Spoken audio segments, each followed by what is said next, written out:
hamba Tuhan, tapi hidupnya nggak benar. Saya berkhotbah tentang pertobatan, tapi saya nggak melakukan.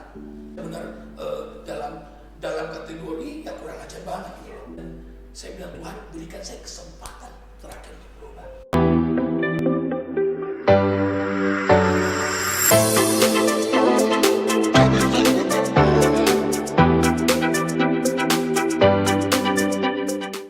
Welcome to Glorious Journey Podcast.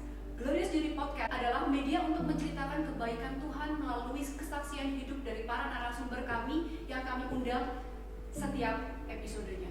Di episode kali ini, kami telah mengundang narasumber seorang mantan bandar narkoba yang dulunya seperti tidak mempunyai harapan lagi. Namun saat ini Tuhan sudah mengubahkan hidupnya menjadi seseorang yang lebih berdampak kepada banyak orang.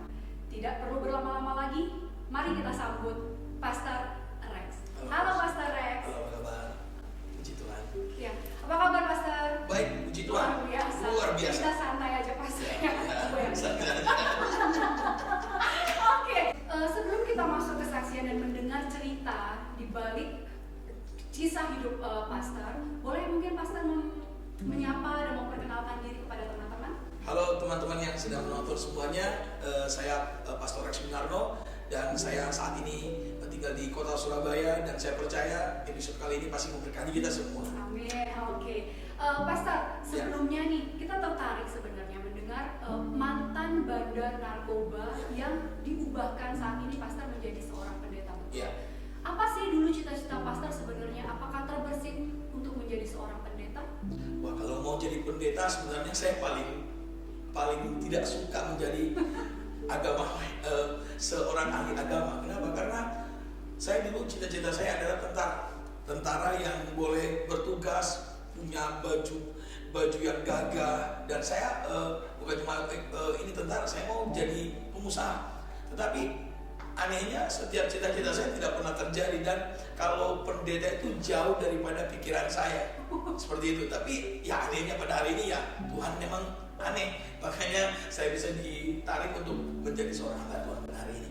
Oke, boleh tahu Pastor, itu sejarahnya dari dulu sempat jadi mantan bandarnya narkoba, Ya. Pastor. Perjalanan hidup seperti itu sampai akhirnya titik baliknya Pastor menjadi seorang pendeta, panggilan hidup itu, apakah Pastor boleh sampaikan? Misalnya kita cerita dari awal pasti panjang banget ya, cuma saya akan coba jelaskan secara pelan-pelan ya. Karena dulu saya bukan seorang yang sudah bertobat. Kita tahu lah kan, dulu masih muda-mudanya, cara berpikir kita labil, kita masih mau mencari jati diri, dan tanpa kita ini ketahui Tuhan bawa saya di dalam satu keluarga yang punya kuasa. Kuasa apa sih? Papa saya pegang masa yang cukup besar.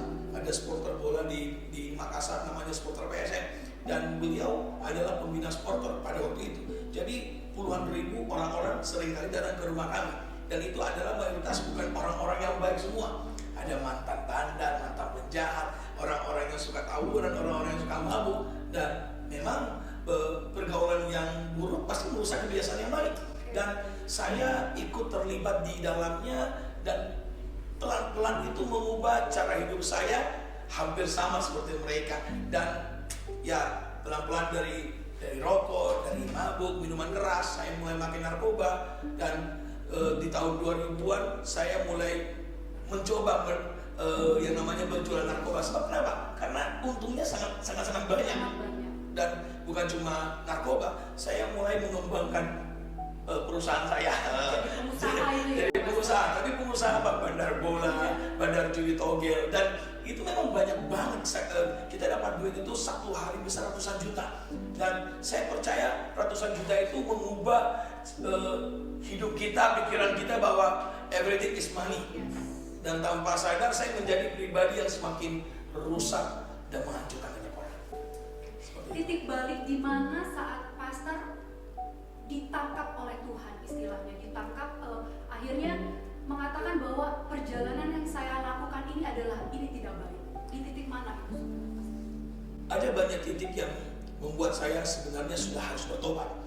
Titik yang pertama adalah ketika mama saya pernah kena kanker, dan itu tidak membuat saya bertobat, padahal itu adalah teguran ya mungkin dari Tuhan ya, seperti itu. Saya overdosis 3 kali, itu pun adalah teguran sebenarnya. Cuma saya pun masih belum gubris itu, masih belum peka, dan saya nggak peduli. Karena begitu, narkoba merusak hidup saya, cara berpikir saya, sampai saya menjadi pribadi yang kejam. Saya sudah tidak peduli kata orang tua, saya melakukan kekejaman yang semakin gila, dan saya udah nggak peduli dengan apa kata orang.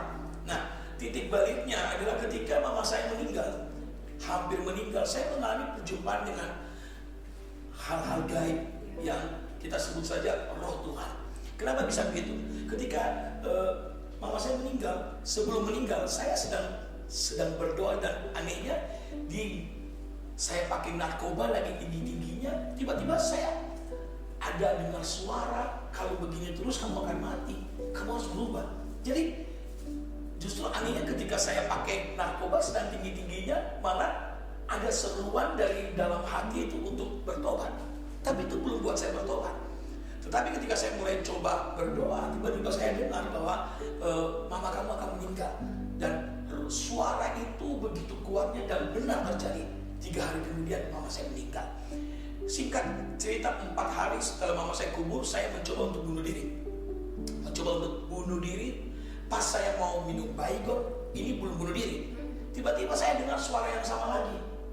Kamu coba buka Alkitab. Saya bilang, ngapain sih saya buka ini Alkitab? Tuhan, kamu udah ambil mama saya, ngapain saya mau buka Bible lagi? Saya udah gak peduli lagi dengan yang namanya Tuhan. Sebab orang yang paling saya sayangi adalah mama saya.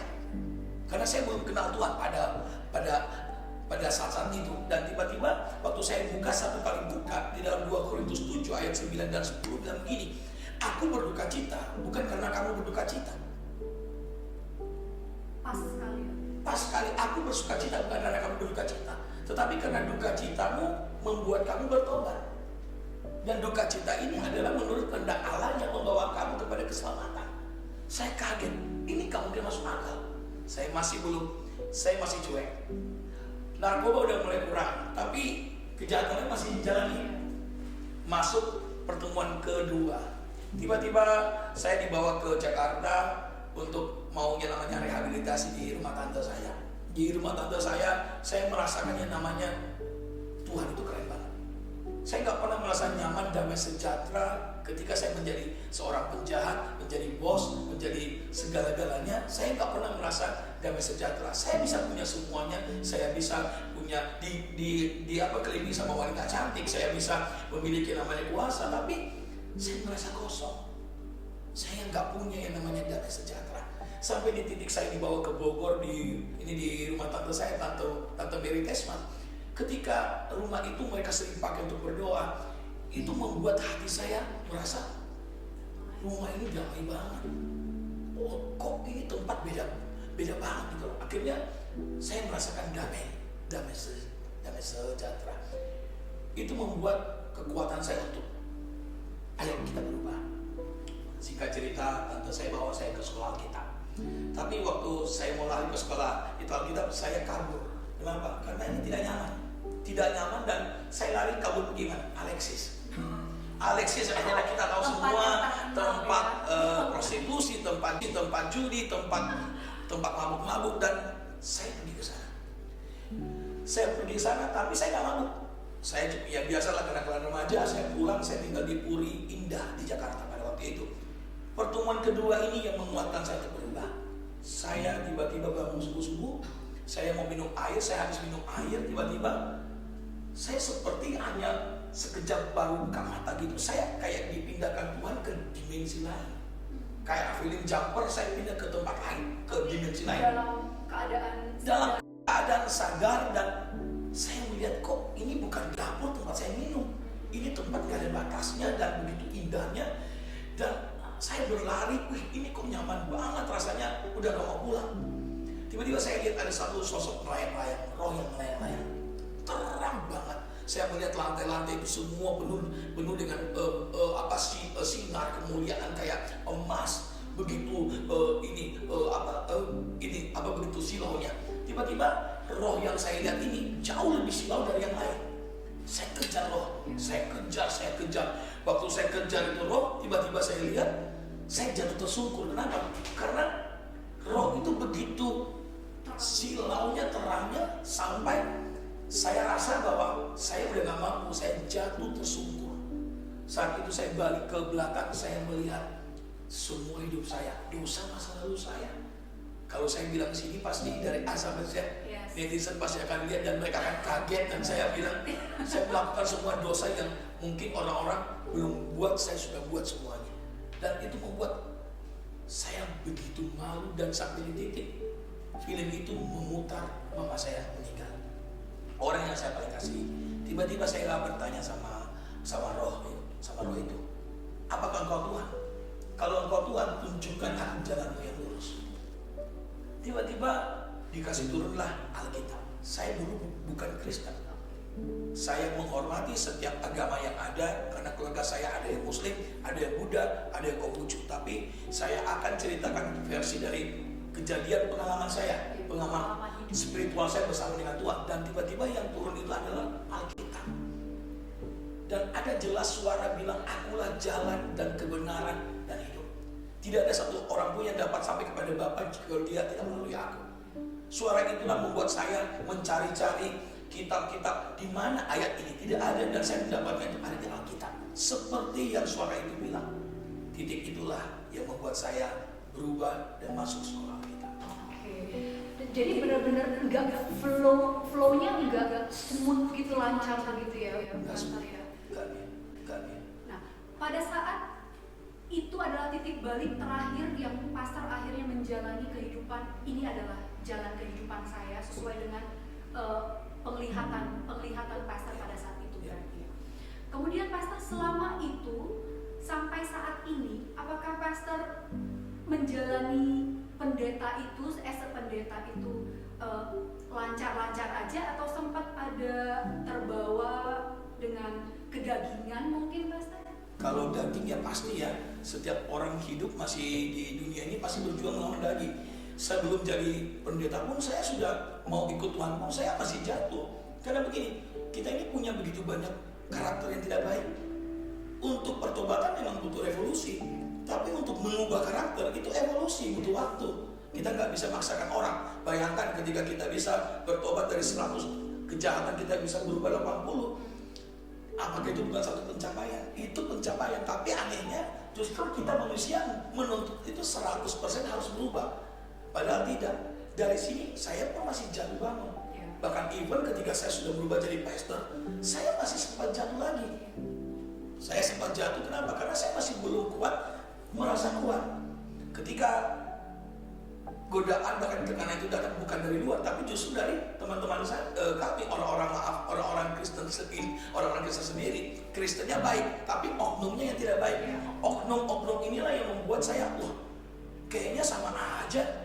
Yang bedanya adalah ketika saya menjadi preman, menjadi penjahat, saya melakukan kejahatan dengan terbuka. Tidak ada kemunafikan. Anehnya justru orang-orang pada saat ini yang di dalam Tuhan, mereka jahat, tapi di depan kaca, depan orang, mereka kelihatan seperti mulia banget. Dan ini adalah kemunafikan yang luar biasa. Itu membuat saya sempat terpukul dan akhirnya saya jatuh lagi. Saya hilang. Bukan salah mereka, salah saya sendiri. Karena saya belum kuat. Tapi dari waktu ke waktu, waktulah yang mengajarkan saya untuk menjadi lebih baik. Ketika keadaan itu tidak sejalan dengan apa yang kau pikirkan, tidak apa-apa. Engkau yang berubah sehingga engkau yang mampu untuk mengendalikan keadaan itu. Dan inilah yang membuat saya untuk tidak lagi menilai atau mengukur kekurangan saya. Kenapa begini? Saya udah gak peduli apa kata orang, karena orang itu gak bisa mengubah saya. Tapi saya peduli dengan apa kata Tuhan dan bagaimana hidup saya untuk berubah. Dan hari ke hari saya berubah. Di tahun 2014 lah saya mulai bangkit. 2010 waktu saya sudah jadi pendeta sampai ke 2014, saya hampir bunuh diri 3 kali.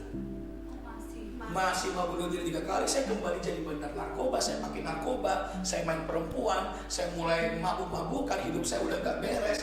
Bayangkan, hamba Tuhan tapi hidupnya nggak benar. Saya bertobat tentang pertobatan, tapi saya nggak melakukan. Benar, dalam kategori ya kurang ajar banget gitu loh. Tapi dari sana Tuhan ajar saya. Kita harus belajar menjadi lebih baik, dan saya bilang Tuhan berikan saya kesempatan terakhir untuk berubah. Di 2014 itulah saya mengalami pertobatan sejati ketika Tuhan, saya minta sama Tuhan sesuatu yang mustahil. Karena jujur dari awal saya tidak mau jadi pendeta. Saya pengen jadi tentara atau jadi pengusaha. Wes pengusaha aja lah. Kenapa? Karena pengusaha ada uang bisa memberkati pendeta. Bukan? Tapi kalau pendeta udah gak ada kerja gimana? Ayo. Nah, pikiran saya gitu. Jadi saya minta Tuhan tanda. Tuhan kalau saya mau dipulihkan, saya minta deh tanda saya mau dipulihkan di Israel. Sesuatu yang tidak mungkin kan? 2013 Desember tanggal 31 ketika orang-orang sedang kumpul pesta dengan teman-teman keluarga, saya malah kumpul diri sama-sama Tuhan. Saya hanya mengurung diriku di kamar berdoa sama Tuhan, dan saya minta tanda Tuhan kalau saya mau Tuhan pulihkan, beri saya kesempatan terakhir, saya mau dipulihkan di Israel. Nggak mungkin kan? Nggak ada paspor, nggak mungkin. Tapi anehnya semakin tidak mungkin, itulah Tuhan. Kalau masuk akal ya dia bukan Tuhan gitu loh. Dan akhirnya tanggal 1 besoknya, hanya jelang 1 hari, tiba-tiba tante saya telepon saya, Rex, siapin paspor, saya mau bawa ke Israel. 1 hari, saya mau bilang Tuhan mampu mengubah keadaan 1 hari. Bahkan 1 detik dia bisa mengubah keadaan. Dan itulah yang membuat saya benar-benar takjub, dan saya memiliki yang namanya komitmen untuk totally hidup dalam Tuhan. Jadi saya bisa menyimpulkan bahwa berjalan bersama Tuhan hal yang tidak mungkin bagi manusia mungkin bagi Tuhan. Benar begitu, Pastor? Banget. Oke, Pastor, visinya sekarang kan Pastor sudah ya pasti ada jatuh bangun, tetapi kan pertobatan yang kemarin dari tahun 2014 itu yang membuat Pastor benar-benar harus mengikuti jalannya Tuhan.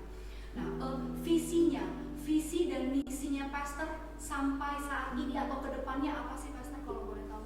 Oke, kita kembali ke 2014. Berulang kali Tuhan memberi saya kesempatan. Beratus-ratus kali saya jatuh, dan dia tetap memberikan saya kesempatan. Saya mau bilang satu pesan yang luar biasa. Itu adalah cinta. Itu adalah kasih Tuhan. Kasih itulah yang membuat saya terkesima, yang membuat saya bisa membangun satu komitmen baru bersama dengan Tuhan.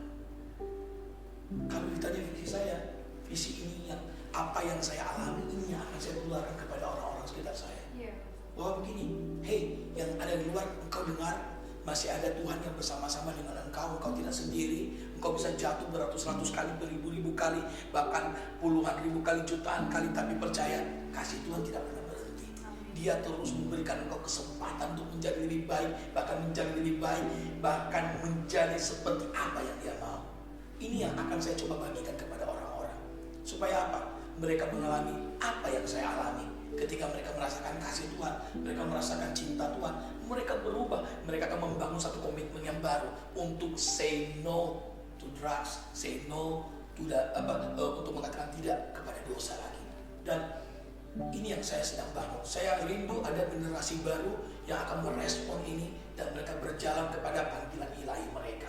Mereka menjadi pribadi yang kuat, menjadi pribadi yang baru, seperti itu. Baik, Pastor.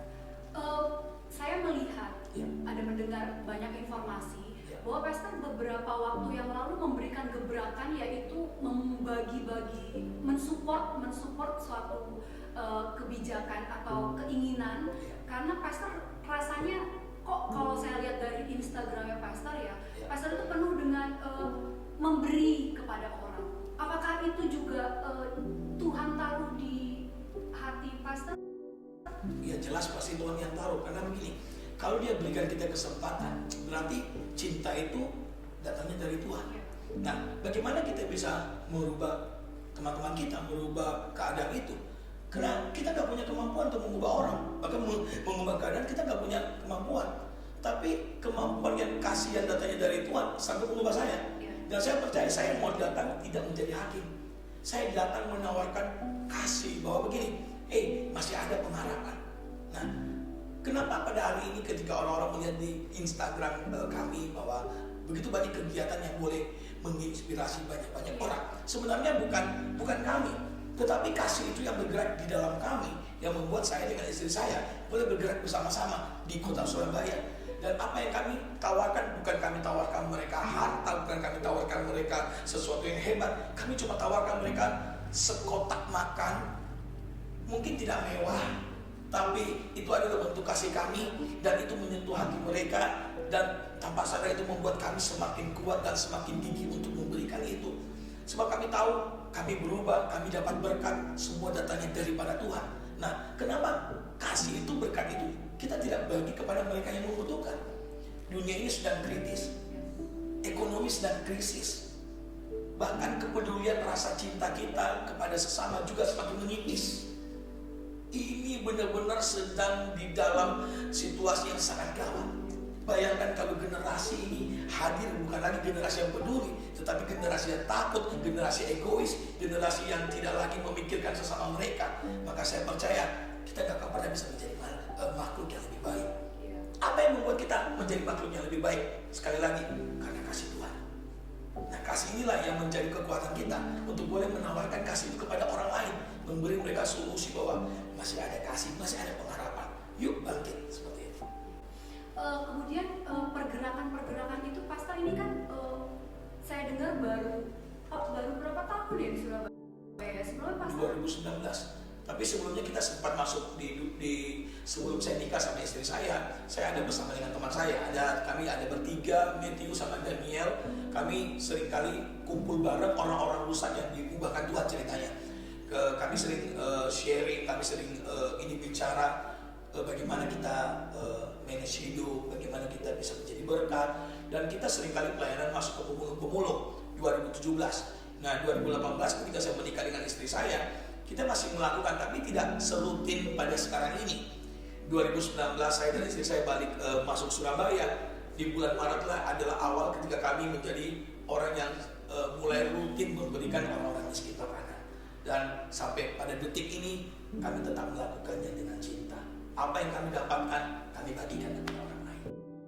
Oke, berarti memang dari 2014 2017 itu pastor sama teman-teman dan tim begitu juga pada saat menikah juga melakukan itu sampai saat ini. Sampai saat ini. Untuk kedepannya, pastor, apakah ada hal yang baru lagi atau tetap menjalankan seperti ini saja terus, pastor?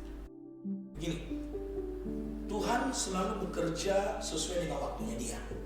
Pada hari ini Tuhan percayakan ini, maka kita akan kerjakan ini.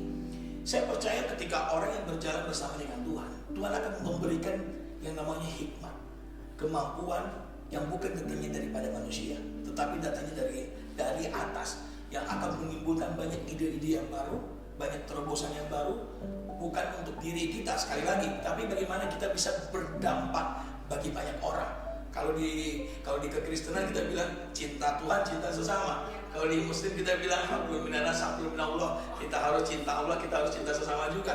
Dan percaya atau tidak, ini begitu keren. Kalau orang yang memiliki kasih Tuhan, dia pasti kasih sesamanya.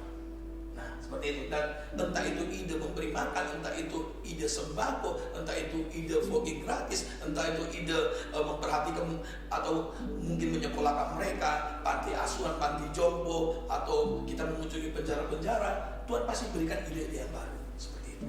Berarti sekarang bisa dikatakan bahwa pastor saat ini sudah menemukan destiny dalam hidup pastor. Iya, bisa dikatakan seperti itu. Kiat dong pastor bagi para pendengar semua, Iya. penonton semua, bagaimana cara mendapatkan destiny yang misal saya belum tahu nih destiny saya apa, kiatnya apa pastor, boleh dibantu? Saya dulu orang yang berjalan tanpa arah. Jujur, ketika saya berikan pertanyaan ini kepada mungkin 100 orang, mungkin hampir 100 orang nggak bisa jawab, termasuk saya dulunya. Tetapi ketika saya mulai berjalan, nah ini dia, kita akan menemukan destiny waktu kita memiliki waktu bersama dengan Tuhan. Sekali lagi, waktulah adalah kunci dari segala-galanya. Karena waktu yang akan membuka topengmu, waktu yang akan memproses hidupmu, waktu yang akan mengubah hidupmu, waktu pula yang akan membuat kamu menemukan yang namanya destiny dalam hidupmu. Saya sering bertanya, Tuhan, apa tujuan hidupku? Tiba-tiba Tuhan kasih saya satu ayat itu di dalam Roma 11 ayat 36. Sebab segala sesuatu dari Dia, bagi Dia, untuk Dialah segala kemuliaan sampai selama-lamanya. Berarti begini, kalau saya ini datangnya dari atas, yang saya lakukan untuk dia, maka semua kemuliaan kembali kepada dia, ya hidupku untuk Tuhan. Selesai. Jadi kalau ditanya bagaimana sih supaya orang bisa menemukan destininya, Waktunya adalah waktu untuk dan hubungan. Ya. Oke, siapapun dan dimanapun kita berada saat ini, siapkan waktu Anda, Yes. temukan destiny Anda. Apakah itu yang Tuhan mau dalam hidup Anda? Oke, Pastor, boleh mungkin memberikan pesan bagi para pendengar semua atau penonton semua, Pastor, untuk kedepannya lagi, atau untuk melihat kasih itu seperti apa, atau untuk melihat bagaimana sih cara mempunyai waktu yang Pastor maksud. Oke, kalau untuk ya masalah kasih, kita bisa berubah karena kasih, kita bisa bangkit karena kasih, kita bisa menjadi pribadi yang baru karena kasih. Berarti kasih harus menjadi kekuatan utama kita. Kasih dari Tuhan harusnya hidup dalam kita, sehingga membuat kita menjadi pribadi yang semakin punya karakter Tuhan. Karena kasih itu datangnya dari Tuhan, berarti otomatis kita harus memiliki yang namanya karakternya Tuhan. Betul. Kasih itu akan membuat Anda menjadi pribadi lebih baik, entah dalam cara berpikir, entah dalam cara berbicara, entah dalam cara berperilaku. Mungkin kita dulu kasar, tapi ketika kasih itu hadir, maka kita akan menjadi pribadi yang lembut. Mungkin dulu kita suka stres, mungkin lemah, kita down, kita nggak bisa bangkit. Tetapi ketika kasih Tuhan memberikan kita satu pengharapan, kita menjadi pribadi yang tidak mungkin menyerah. Nah, hari ini kita dalam keadaan apa? Terpuruk, jatuh. Kita mungkin teman-teman keluarga kita banyak yang mengalami kematian pada hari ini. Kita sedih, usaha kita mulai bangkrut, kita sudah nggak jelas dengan masa depan kita. Sekali lagi, bangkitkan kasih Tuhan. Percaya setiap orang yang sedang menonton ini, Anda pernah mengalami pertolongan Tuhan. Setidaknya kasih itu menjadi kekuatan utama Anda untuk Anda bangkit. Bahwa hey, masih ada pengharapan. Entah engkau jatuh karena narkoba, jatuh karena kasus, engkau masuk penjara, engkau mulai hilang. Bangkitlah, sebab kasih Tuhan tidak pernah berhenti. Kasih Tuhan selalu seperti tamu yang menutup pintumu untuk kamu bukakan supaya dia masuk. Makanya Wahyu bilang begini, Wahyu 3 bilang begini, aku mengetuk di depan pintu. Apakah ada yang membukakan aku pintu dan mempersilahkan aku masuk ke dalam? Saya berdoa Anda membuka pintu hatimu supaya Tuhan masuk dalam hidupmu. Nah, terus pertanyaan yang kedua adalah bagaimana kita memiliki yang namanya hubungan sama Tuhan. Nah, kita harus bayar harga. Pertanyaannya, banyak orang yang mau jadi hebat tapi instan. Mereka nggak mau bayar harga menjadi kita harus mungkin bangun waktu kita harus berdarah-darah untuk lebih berusaha. Makanya firman Tuhan bilang apa? Orang rajin yang akan menjadi kaya, orang rajin yang akan menguasai negeri. Nah, pertanyaannya, kita rajin nggak bangun hubungan kita dengan Tuhan? Kalau kita nggak pernah rajin, maka kita nggak akan pernah lihat kebaikan. Kita gak akan pernah lihat perubahan. Percaya, kita mau berubah, kita mau jadi orang hebat, tapi kita gak punya karakter rajin, percuma. Makanya hari ini kita mulai bangun, kita mulai ubah. Kasih menjadi motor utama, dan kerajinanmu menjadi kekuatan untuk engkau menjadi pribadi yang lebih baik. Saya percaya bahwa di episode kali ini, kita semua diberikan kekuatan untuk dapat menjalani kehidupan ke depan. Dengan satu hal, kasih yang berasal dari Tuhan bisa kita salurkan kasih itu kepada sesama yang membutuhkan. Tidak melihat agama, tidak melihat usia, tidak melihat keadaan seseorang, salurkan kasih. Terima kasih sudah menyaksikan Glorious Journey Podcast. Sampai jumpa di episode berikutnya. Bye.